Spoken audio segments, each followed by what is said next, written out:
welcome and some housekeeping things. So welcome everyone. I'm Sharon Easterling from Opportunities Exchange. I'm going to be the host for our webinar today. And I want to begin with a couple of housekeeping items.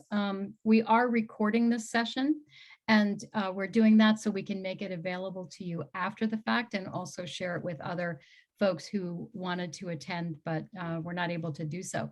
This webinar today is the first in our pre-conference virtual offerings that we're making available to people who have registered for the OpEx conference that we were hoping to hold in September, October, but had to reschedule till next spring. But there's so much going on that we didn't want to miss the opportunity to be in discussion about really critical matters. So we put together a series of virtual webinars for all those that are joining us for the conference.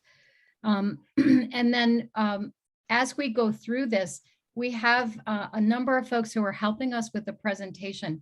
But if you have questions about anything that's said or anything you see on the screen, you can type those into the Q&A and or the chat box. And our staff are going to be monitoring the chat box, and they will either call out the questions as we go so we can address them there, or we will hold them until the end. We've planned for a nice long Q&A session at the end of the session. And then when we get to that part, since we're in webinar mode, everyone who is not a presenter is, your camera and mic are turned off. But if you want to ask a question or join the conversation, there's a raise your hand button, I think, in your Zoom panel. And if you let us know, then we can unmute you and allow you to share your video so that you can kind of join us virtually for the Q&A. So with all of that, let's get started. And I want to, first of all, introduce the folks that are helping with the presentation today. So Louise Stoney and Amy Friedlander and I are all from Opportunities Exchange, and probably most of you know us and know the kind of work that we do, but we're joined today by Grace Reif, who's the founder and president of the Early Learning Policy Group, which is an effort that provides strategic policy, advocacy, and communications advice and materials to strengthen the quality of early childhood settings throughout the country. We're also joined by Kate Byrne. Kate is actually one of our consultants on the OpEx team, but most recently she's here today as the founder and executive director of Early Learning Shared Services Alliance, which is in Orlando, Florida. And then Paula Drew and Kelly Matthews are the co-directors of the Wisconsin Early Education Shared Services Network, which is a statewide shared service alliance doing lots of groundbreaking things. But the thing you need to know about Kelly and Paula is that they have both been in the trenches working as directors and family child care providers themselves. So this is what we're going to be talking about today is all very real for them. So this is our agenda. We've just done the first part. We're going to have Grace do an overview of the federal law, and then we're going to specifically drill down and talk about strategies for wages, for other kinds of benefits, additional HR ideas, and then we'll have discussion at the end. So this is the context for our discussion today. We have these two really big things going on at the same time, right? We've got more challenge in the field than probably we have ever known. It's always been hard to do early childhood work, but it's just become close to impossible with the challenges that we face right now.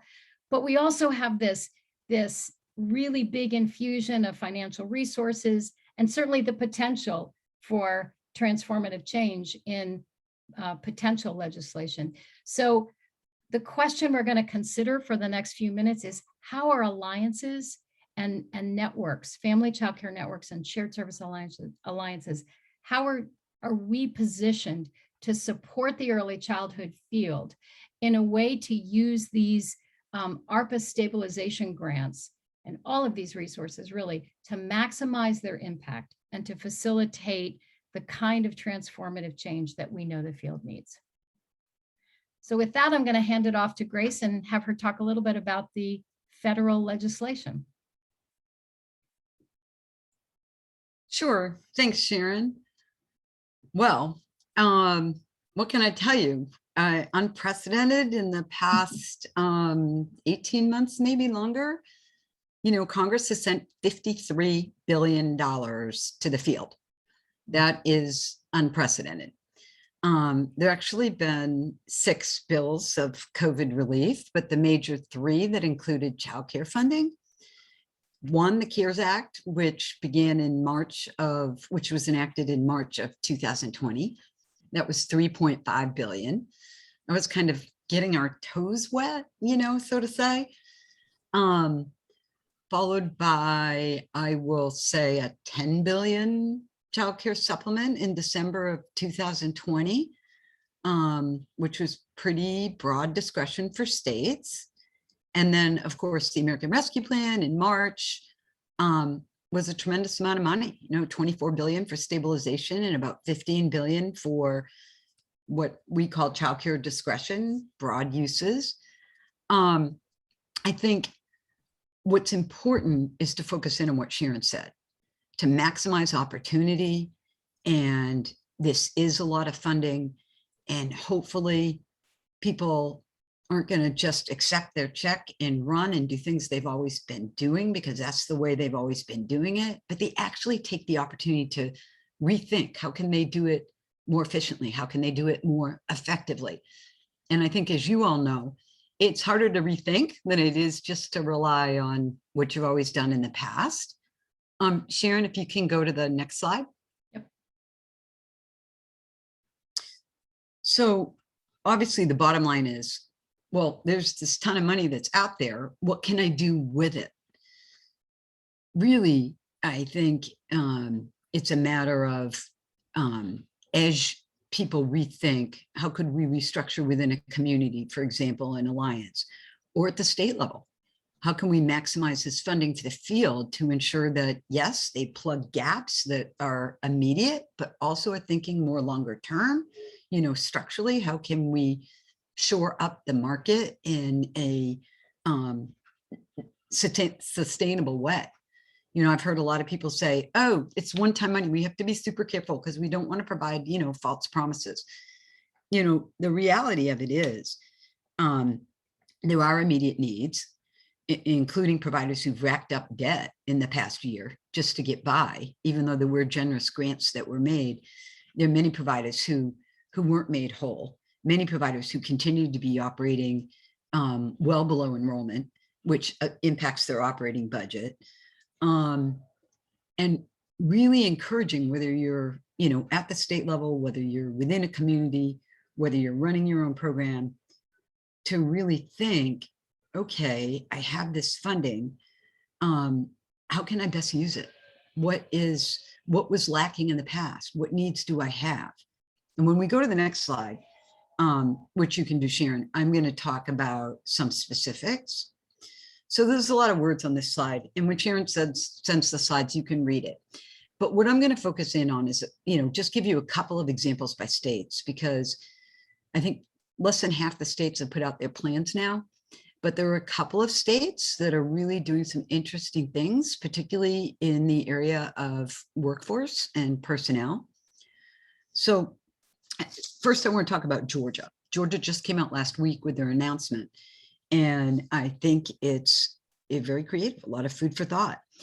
So some states are doing lump sum payments, like New Jersey has a lump sum payment, and Kentucky is making quarterly payments. But in Georgia, they're making monthly payments. And of the monthly stabilization payments, 70% of that money is for workforce.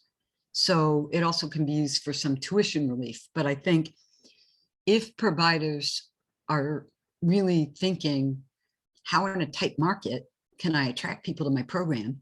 How can I retain them in my program? How can I, a lot of programs I talk to are telling me they have a waiting list. They just can't get the staff, so they can't open up the rooms. So it's a crazy situation where actually the demand is there, but the labor market has been kind of crazy. So what combination of things can you do? And I think by Georgia saying 70% of these monthly stabilization grants need to be used on either workforce or relief for families, I think it's a huge opportunity to address those workforce needs, whether it's bonuses or retention grants or wage supplements or things like health insurance and other things that keep people tied to your program. New Jersey, just a quick second on what New Jersey's doing. They're doing 2 lump sum rounds. If you're a center, it's between 20 and 80,000 a pop. That's a lot of money. For family childcare providers, it's 2,000, but they've also done some increases in subsidy payments. So together, it really winds up being a lot. But I think it can also have a deer in the headlights impact. Like, this is a lot of money. What do I do with it? It's almost like Christmas, and it's not Christmas. This is a market situation, or if you're at the community level, coming together in this alliance, how can you maximize the bang for the buck and investment in the program is really subject to rethinking and innovation. So states are making real possibilities happen, but it's on all of us as a community, particularly if you're in a community that might be interested in a shared services alliance, about how you can do better for the whole community. And given the tight market, I see this across the country. I'm working across the country. There's nobody who's told me, oh yeah, I've got a line of people at my door who are interviewing for these jobs. They're just dying to work in my program. That's just not what I hear or see. So this is an opportunity, and we're all in it together. I've got a whole list of states that are doing different things. I'm glad to follow up, but I only have 5 minutes, so I can't go into a lot of detail. But I just thought I would mention Georgia, New Jersey, Kentucky also is doing really great things. Maine is doing really great things. I mean, there's thought to startup, in Maine for family childcare, you can get a $2,000 startup grant for family childcare. How cool is that when family childcare has been in such a decline over the years? You're actually, trying to get more people into the market. I just think this is what you can do, and resources are provided. So anyway, glad to follow up with more state examples. I think there are opportunities for rethinking at all levels, state, community, and provider level, whether you're a home-based provider or a center-based provider. And we're all in this together, and Congress is going to be watching what we do. So I think, using these funds wisely is, along with rethinking, my biggest advice.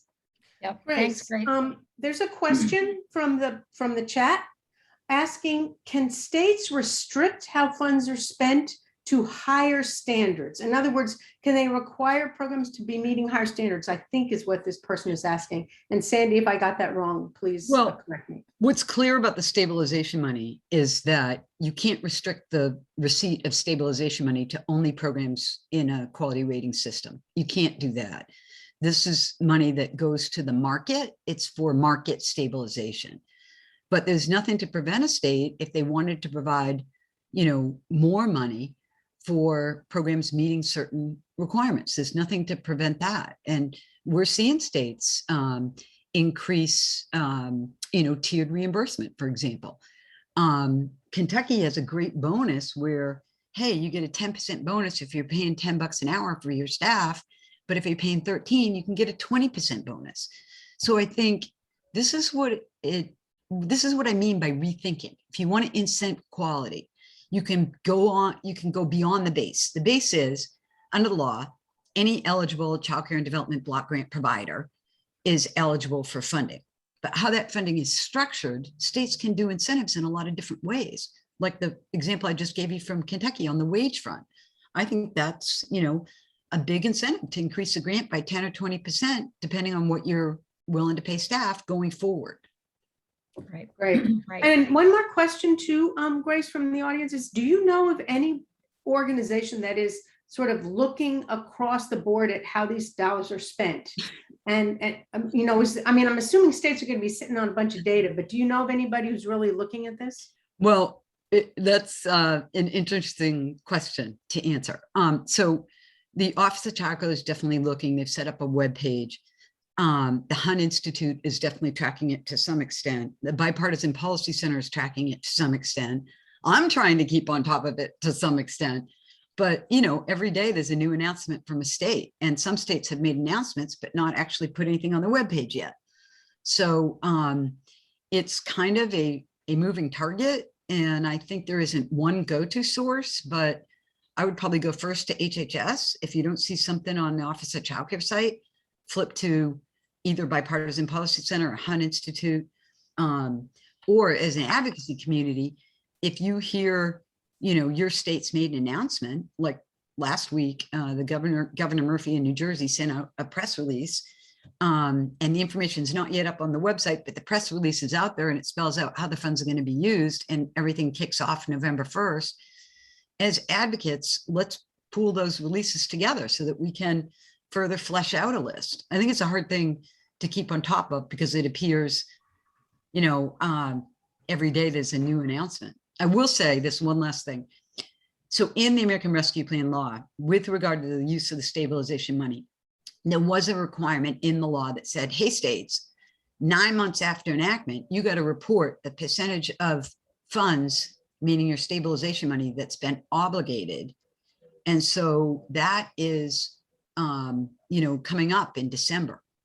And so I think there's a heavy push now this fall for states to get out their plans so that they can begin accepting applications and then awarding funds. So when that date kicks off in early December, they're able to tell Congress, yeah, you know, and here's where we are and here's our plan.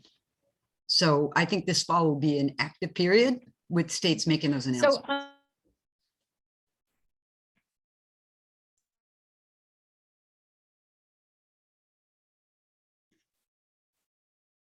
that issue around wages as part of our session. Amy? Thanks.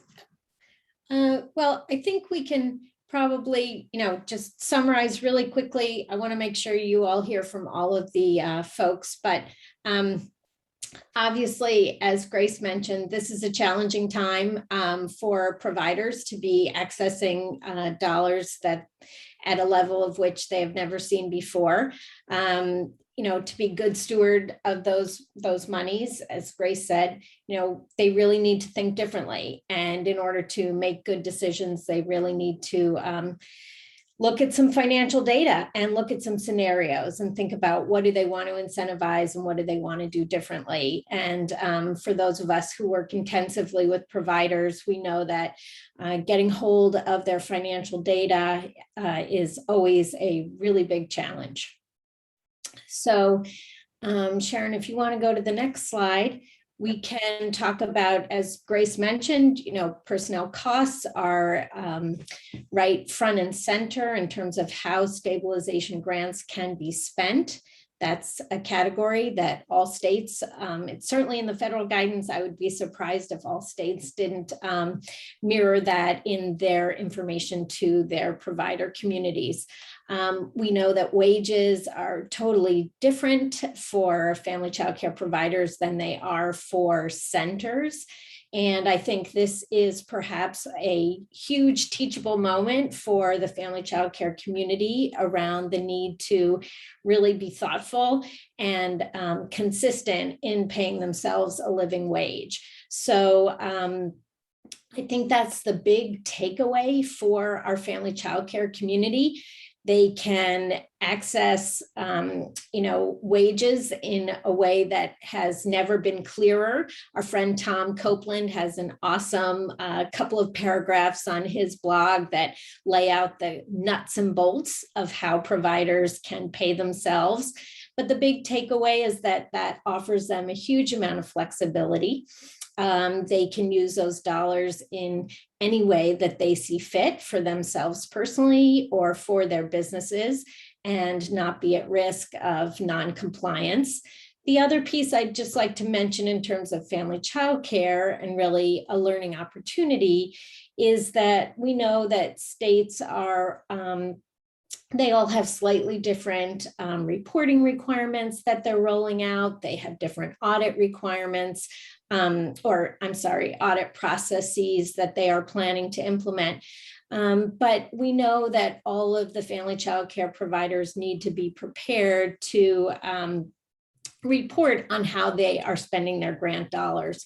And I think, again, this is a huge teachable moment that says to our community, it has always been really important to track all of your income and expenses and to be clear and consistent in how you categorize those and how you report on those and how you use that information in your tax prep. But this is yet another chance to work with our provider community to get that record keeping system automated and to really get it fully in place and operationalized, to have a consistent system for documenting those expenses in case of an audit. So to me, those are the big takeaways for family child care providers and this opportunity to pay themselves wages. In terms of the centers, as Grace mentioned, there are a whole different set of challenges and opportunities related to the need to recruit and retain staff. And just as the states are thinking about what do they want to incentivize as they spend these dollars, providers and the alliances that support them have a great opportunity to really think about what is it that they are trying to incentivize. Are they looking for new staff? Are they trying to reward staff who have been with them for a long time? Do they want to incentivize people to achieve new degrees or credentials? So I think there are lots of opportunities to think about those incentives. I know that providers may need staff for particular shifts or weekend work. We have all talked about and struggled with the challenge that these are one-time dollars. And we know that raising wages certainly is an ongoing commitment. But I think we're starting to see states spend these dollars on subsidy in a way that, there is no end. Once this grant dollars are spent, we will do X, Y, Z, right? So in Pennsylvania yesterday, we learned that our state is going to be changing, increasing a whole bunch of different aspects of subsidy, reducing copay for families. We know they're spending ARPA dollars. They're not telling us how they're going to maintain that. I think that many childcare center directors and owners are going to be coming to a similar conclusion. If we don't spend these dollars on compensation and ongoing wages, we're not going to be able to staff our programs and carry on. So it's a great opportunity to really look at the salary scales and really think about what each director wants to incentivize.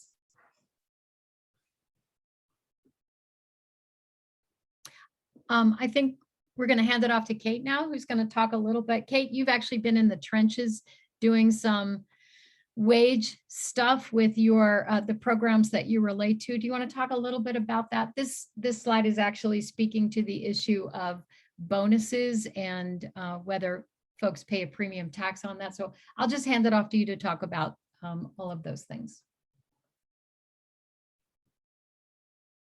Sure, had to get myself on mute first. So yes, I have just launched a shared services alliance in Central Florida, and we are using some of the dollars to pay bonuses to providers and to their staff. There's, I've heard both in talking to Sharon and talking to other people, some angst around bonuses and the tax implication of bonuses. But the reality is, on your W-2 at the end of the year, bonus money is treated the same as any other wages. It's all in box 1 of your W-2. So you need to kind of set aside any worries about what the tax implication of bonuses might be. So that's, that's definitely within the guidelines in the state of Florida to use those monies for bonuses, and the extent to which you can use them for staff retention. Now's the time to do that. I wanted to also talk a little bit more about other things that we're doing at ELSA, my Shared Services Alliance, one of the things that I've seen is, real reluctance to put in permanent wage increases. And so, my expertise is financial modeling and business management. So I've been sitting down with the providers that are part of our network and modeling out what different wage scenarios would look like, and trying to take advantage of the opportunity to open additional classrooms by adding a few more teachers and having people be able to see how that impacts their bottom line. So a lot of I'm also discovering, at least here in Central Florida, there's just a mindset that you shouldn't pay your staff anything more than $10 to $12 an hour. But if I can sit with them and have the actual numbers and be able to model out the benefits of being able to open classrooms, especially a lot of the programs here in Central Florida have waiting lists. So, and there's been real consolidation in the industry. So because programs have closed and there are waiting lists out there, if you can make the decision, I'm going to hire 4 or 5 more, quality teachers who have degrees that I can, there's rationale to pay them a higher wage, and that allows me to open more classrooms. The numbers do start to work. So that's what I'm doing with my providers, is sitting and modeling through what those scenarios look like. The other thing that we're doing is I've partnered with a recruiting firm. The other challenge I have is that, providers are actually, that the directors are in the classroom, right? Every program I talk to, the directors are actually in teaching in the classroom. So they don't have the time to be, advertising for staff, reviewing all the resumes, doing any screening. So I've partnered with a recruiting firm that does all of that for them. They put all their professionals they have access to all the job boards. They know how to write a professional job description. They've got tools that kind of make the job descriptions as appealing as possible. They do the first round of screening, so then provide to the providers screened candidates that meet their criteria. So 9 out of 10 of the people that they're interviewing are people that they want to offer a job to. So it takes sort of the time-consuming, wasteful aspects of recruiting off their plates. The network, or the alliance, is paying for that and giving them back time so that they can just do those final round interviews, make the offers, and get people into the classroom. We're even doing things like doing all the reference checking for them, so that, there's just a lot of hoops then you still need to jump through once you've decided to make an offer, but we take that off their plates as well, so that they just, they're focused on what's going on campus, and not this whole process that you need to go through to get a qualified teacher in the classroom. And then, as mentioned on our slide, the other thing that we're doing is that we're putting everybody on a common childcare management software, which is ProCare, using the online version of ProCare. We've got an enterprise version of ProCare that we as the Alliance use, but that's giving us insight into what's really going on with each of the providers, coaching them through getting them ProCare implemented, and using all the features of ProCare. The other, issue that I've seen is a lot of programs have ProCare, but they use maybe just maybe a tenth of the functionality. So really getting them trained up and using all the functionality, because a lot of that functionality is there to save them time. So that's, I think Sharon is going to talk a little bit more about benefits and health insurance and things like that. But a lot of what she's going to talk about are things that we're doing here in Central Florida as well. Right. But I'll let Sharon talk about that. Thanks, Kate. So the next line, so if you haven't noticed, we're sort of drawing all of these bullet points right directly from the allowable uses. So the next kind of category that we're going to talk about for a couple minutes is other benefits. And so We are doing a whole session on healthcare and on actually Tuesday, November 16th. So if you haven't signed up for that one yet, I want to encourage you to do so. So we're not going to spend a lot of time talking about healthcare, but I want to hit the highlights because I don't know for sure that everyone has really gotten the message yet. First and foremost, the ACA marketplace has radically changed, primarily because of the infusion of resources from these pandemic relief funds. But what used to cost hundreds and maybe thousands of dollars on the marketplace, plans can now be had for very low cost, and in some cases, actually no out-of-pocket monthly costs. So it's important that everyone get the word.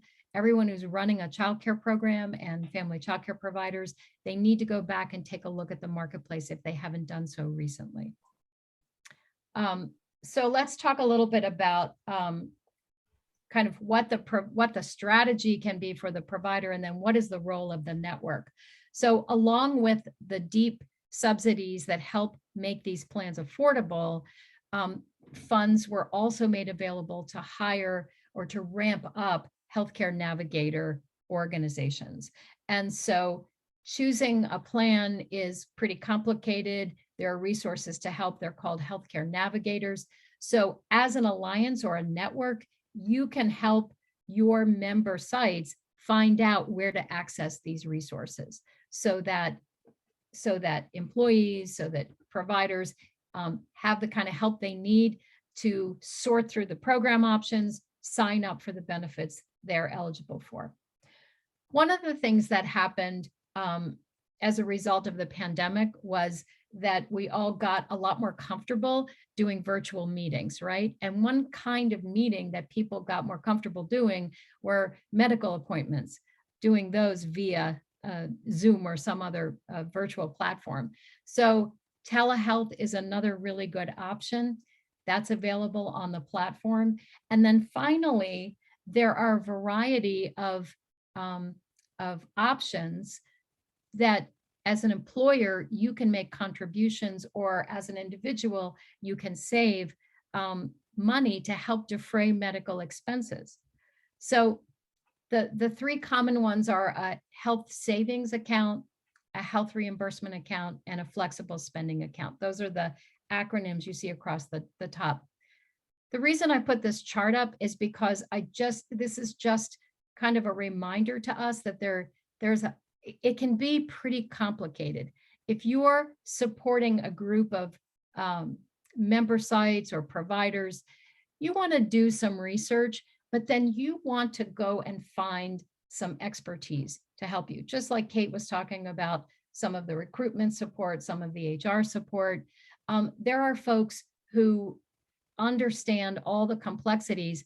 And, you know, one of the reasons to do this is because it does actually help people keep more of their money. If you're getting paid a bonus, but then you're also having a contribution made to a health savings plan or a similar kind of structure, it reduces the amount of tax you have to pay on that.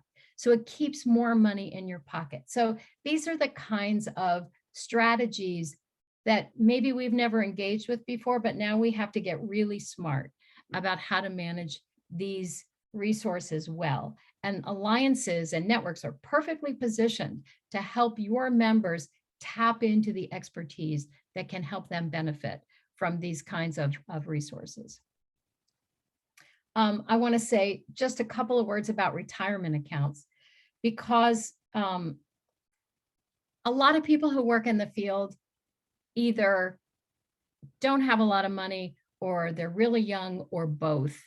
There's a real sort of brushing off of the idea of retirement accounts. I can't afford to save for retirement. I don't make enough money, or I don't really need to think about that now. This is one of those moments where we have a chance to really make a lifetime's worth of change happen, right? Because we've got a pot of money. So a childcare program director might decide to open up retirement accounts and put an amount of money, a block of money into each of their staff person's retirement accounts, and then incentivize that person saving a little bit of savings with a matching employer contribution over 10, 20, 30 years can make an enormous difference. And if something happened now that caused a person to think, you know, I really could do this, that has the potential to change the whole trajectory of their financial future. And it makes it possible when we can start to move into things like this, it makes it possible for people to think about staying in the field. Maybe I could make a career out of this, right? So these are the kinds of things we want to challenge you to think about. Expanding or offering personal and paid professional leave. Substitute pools can help do that. That's a great benefit for alliances to create. And we're going to hear a little more about that in a minute. So again, there are a lot of options and there's a lot of tax laws around these, what we're calling qualified retirement plans. So it's not a saving, it's not just like putting money in your savings account, right? But it's opening the kind of an account that will allow you to experience not just the benefits of interest, but the benefits of not having to pay tax on money. So let's get really smart about this, and let's help the field get really smart about this. And then there's a whole block of supports around scholarships, professional development, even employee transportation costs are called out in here. How can we support, how can these funds be used to support staff? So, you know, you've probably thought about things like paid planning time, expanding time off the floor, time for study, time for kind of a deep immersive experience to grow as a professional, tuition reimbursement, credentialing fees.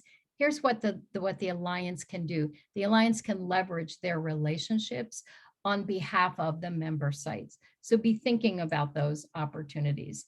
And then alternative compensation options, free childcare for your staff. If you do that, the caveat is it's got to be fully paid for so that the program is not incurring the cost of that. But that can be an enormous benefit for some of your staff. And then outside the box thinking, family childcare providers, what are some things that could happen and that could help family childcare providers, especially those who own their own home, right, be in a more positive operating position for the future? Could they take some of these funds to lower their annual operating costs through making their home more energy efficient? Grace mentioned at the beginning, some people racked up debt as a result of what they were facing for the pandemic. Credit counseling and taking this as an opportunity to retire some, especially high interest debt, can just give providers more breathing room, can help them in the long term. So I want to turn it over to Paula and Kelly now to talk a little bit about some things that you're doing in Wisconsin that might stimulate folks' thinking. Sure. Welcome, everybody. Thanks. I want to give just a little bit of background on WESN, just so you know sort of what it is and what we do. We started in 2016, 2017, researching some of the big names in shared services, what they did, what they didn't do, to figure out a model that would work for us. We were awarded our first grant in 2018 for our first year of planning and design, and then went live with providers in 2019. We started with 2 programs, one family, one group, and have since expanded to moving into 16 counties by the end of this year, and close to 250 programs we'll be serving with a deep level of support, including coaching and the information that you'll hear about some of these benefits that we provide to them. We were told at the very beginning, whatever you do, don't start with a substitute pool. That was Louise Stoney, and she said, pick something easier, pick low-hanging fruit. That's complicated. And what we heard from our providers was that after insurance, it was the #1 thing that they needed. And so it was probably the one time we didn't really listen to Louise. I don't technically recommend that typically, but we did start with a substitute pool for our 2 counties that we first started with. And the model has changed a bit over time, but now how it works is that we employ the substitutes on our payroll. We do the background checks, we do fingerprinting, we do make sure they have their education and professional development, and maintain a staff file for them. And then they are able to be scheduled ahead of time. So ours is not an emergency use, got called in at 4 because someone's not coming to work sort of thing. So we do recommend to all of our programs that they maintain those subs that they have for that type of subbing and use ours for the planned events that they know ahead of time are going to happen. So if somebody needs to be gone for a doctor's appointment, if a family provider needs to be out of her program for some reason, we can do that. Typically, we have some rules around that. If you're a family provider, you need to not expect them to cook from scratch in your kitchen per se that day. Can't cancel on them regularly, that sort of thing. And originally, this fee was able, or the fees for this were able to be covered through donations by economic development group that we were working with. I will say employers and economic development folks really understand the connection between somebody not being able to provide childcare and their employees not being able to go to work. So if you are looking for a sort of easy to understand fundable option, we have found that this really resonates with folks. So originally providers did not have to pay. As we have grown across the state, we have instituted a $10 an hour fee that covers a little less than half of our costs to run the program. And we are working to automate scheduling and invoice payments and all of that and payroll with our staff. So that is a little bit work in progress, but it has grown tremendously. The sad thing is that right now it is on hold because of COVID.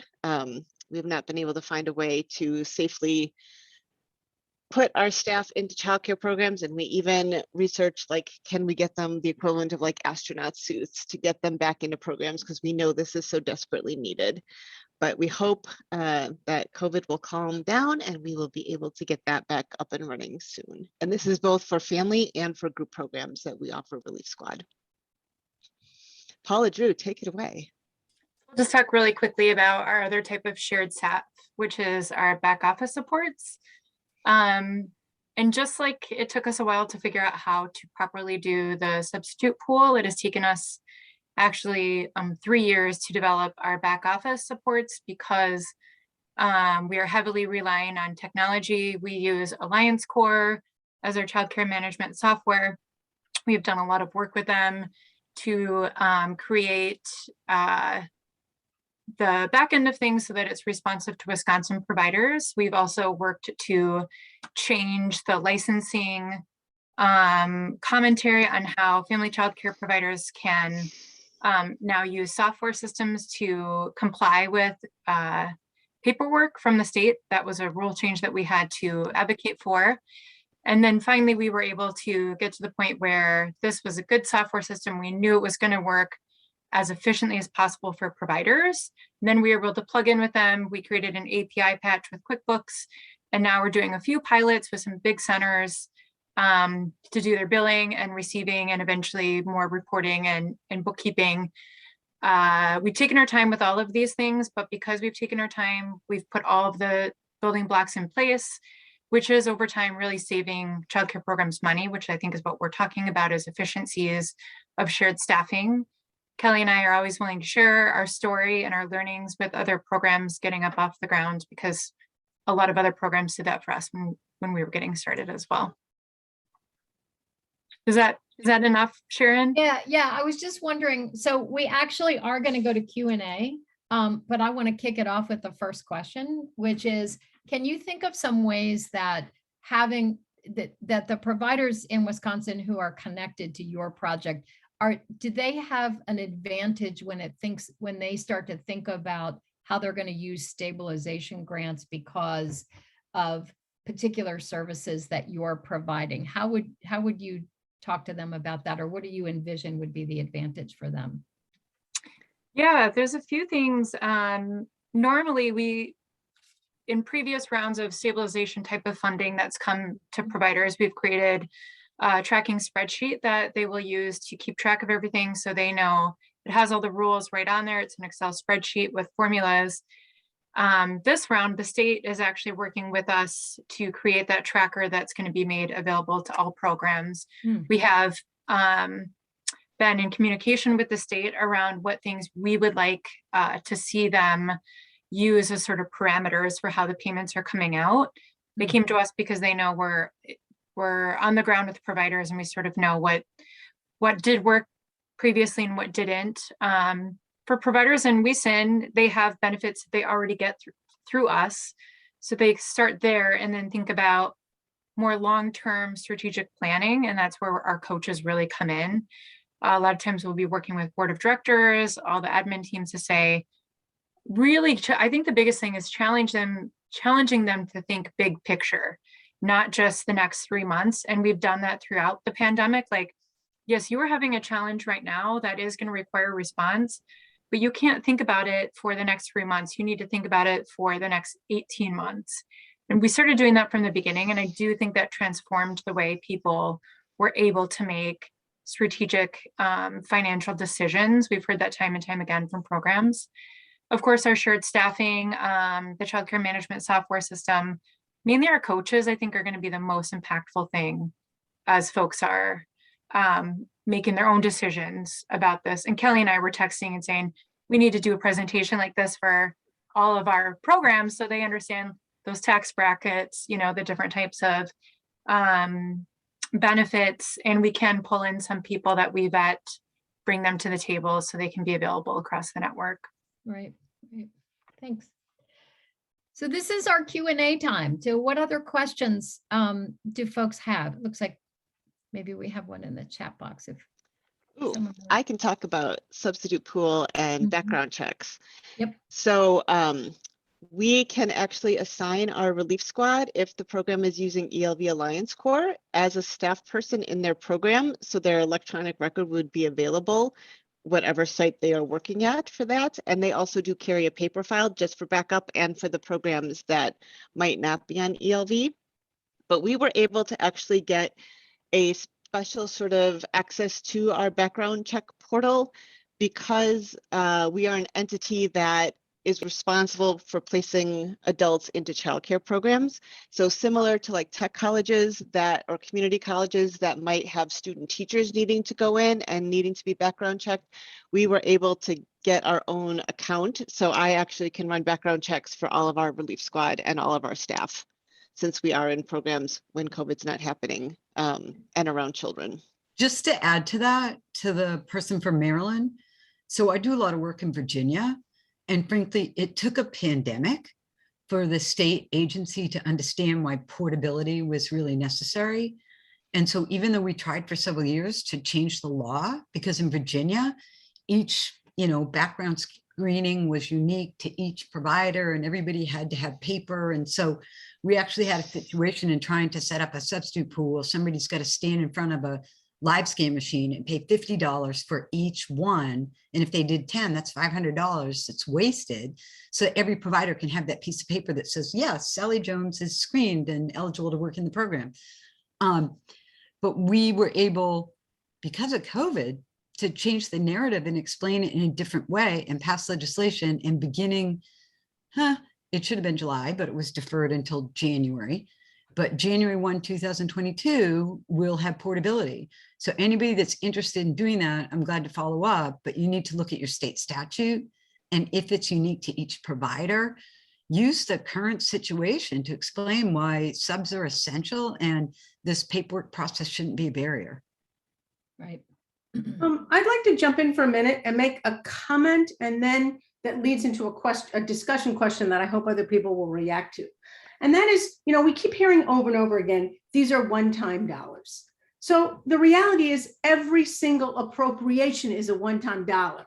In other words, someone could eliminate the money that's right now in the budget for childcare subsidies, and boom, it's only one time. So I think it's extremely important for us to help the field, to really do our best to help the field to move out of a scarcity, fear-based, oh my God, mentality, to saying, wait a minute, you've been saying for years, we need more money. You now have more money, let's spend it. And so I think that really helping people to move out of that space is super important. And then the second thing related to that I really want to actually ask people to think about is the other reality is there's somehow another myth that a bonus is not permanent and a wage increase is. If you're an employee and you're getting a bonus, you're thinking about that as your wages for this year. You're taxed on that as your wages. If you don't get that bonus next year, you got to cut in your wages. It's all the same thing. So how do we help programs be more strategic in their thinking and less fear-based so that we can actually get them to embrace this incredible opportunity to raise wages and benefits for the early care and education sector?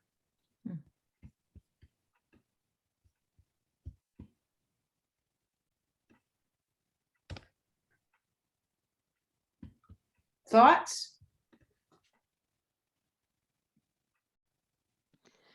I think in Wisconsin, there's been conversation with programs amongst themselves of how do they do it that feels appropriate for full-time and part-time folks? How does it feel appropriate for folks like the signing bonuses versus retention bonuses have been a big point of conversation. Like all these people have been doing this work with us for so long, they should get sort of a chunk of money, but we also need to put down a chunk of money for trying to get new folks coming in, and just having directors trying to balance all of that to figure out what the right mix of that is has been something that they've been thinking about. But I do love your point. Every bit of funding that we've gotten as a shared service network has been quote unquote one-time funding. And yet you figure out how to stitch it together and make it keep working. So I appreciate that reminder of the context.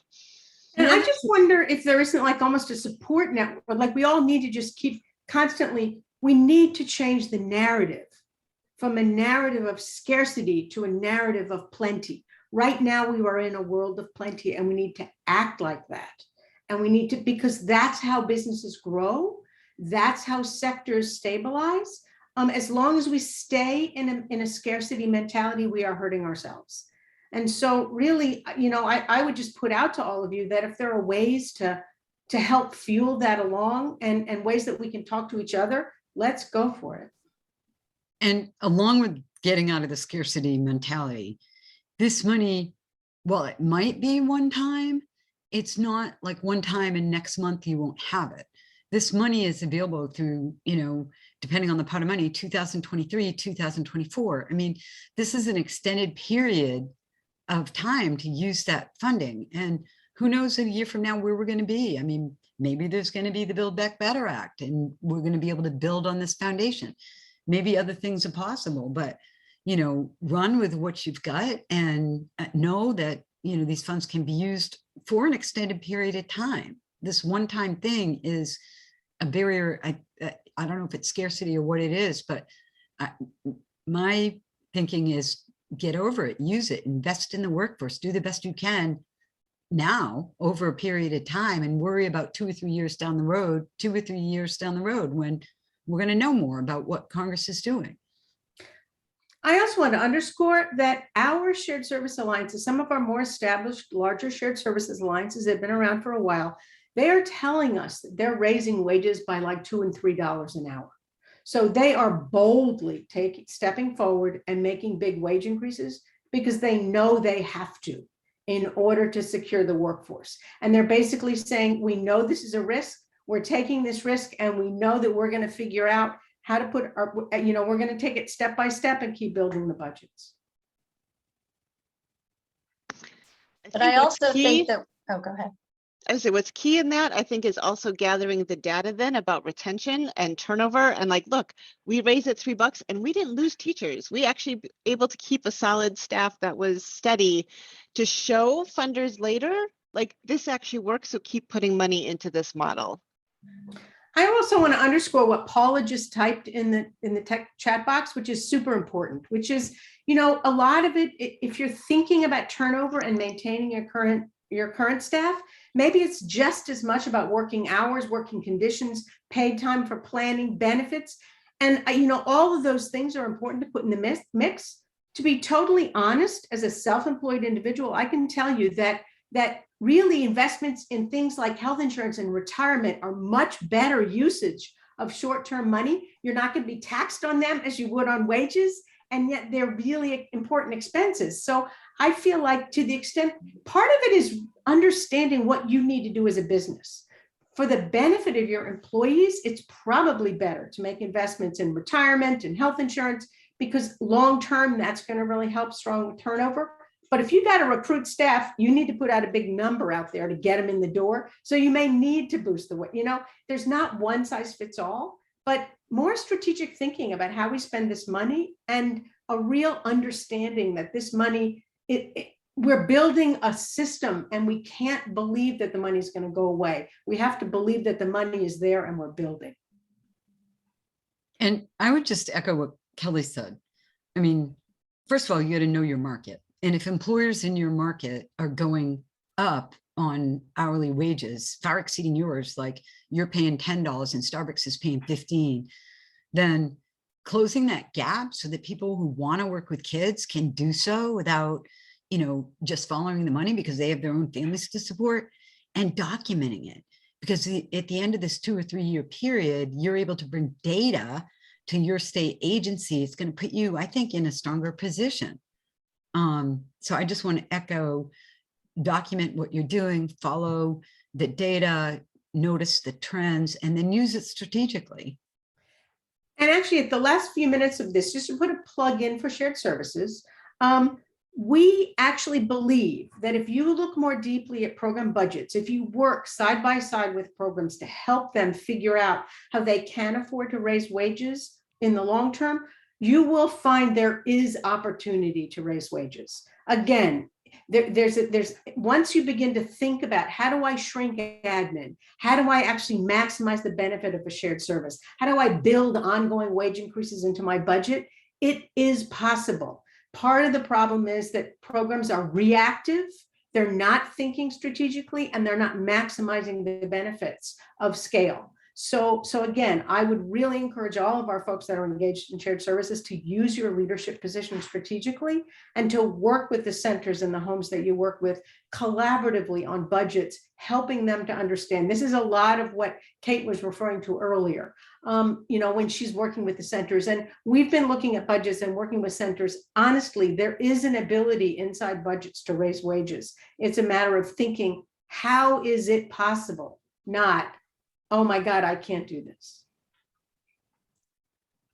So in that spirit, I prepared this slide because I wanted Louise to talk about, like, if not now, when would shared services have this is the moment for shared services, right? And so I think we've covered. Do you want to add anything to that, Louise? What you No, just yeah, said? I'm sorry. I should have said your punchline. We Yes. are absolutely seeing people all across the country now being interested in shared services. And yes, I think people are realizing, that by coming together, by working together, by linking, we can help this field to survive. And so yes, absolutely. Now is the time to deepen your shared services and to ramp up the work. So in case you don't know, there are tons of resources available on our website, and this PowerPoint will be both made available to you in slide form and also in a recorded form. But if you have any follow-up questions, if you want to figure out where to find a resource, or you're looking for something, don't hesitate to reach out to us. You can do that individually if you have our email address, or just through the website, and then Meredith, our administrative coordinator, will monitor that and forward that so that we can respond. I do hope that you'll join us for the next webinar, which is going to be a really deep dive into this new day for healthcare opportunities. And Louise and the folks from Wisconsin, I think, are going to lead us in that session. So thank you all for coming. Keep up the great work that you're doing, and we will see you soon, and hopefully we will see you in person in April at the OpEx conference. Bye, everyone. Bye. Bye.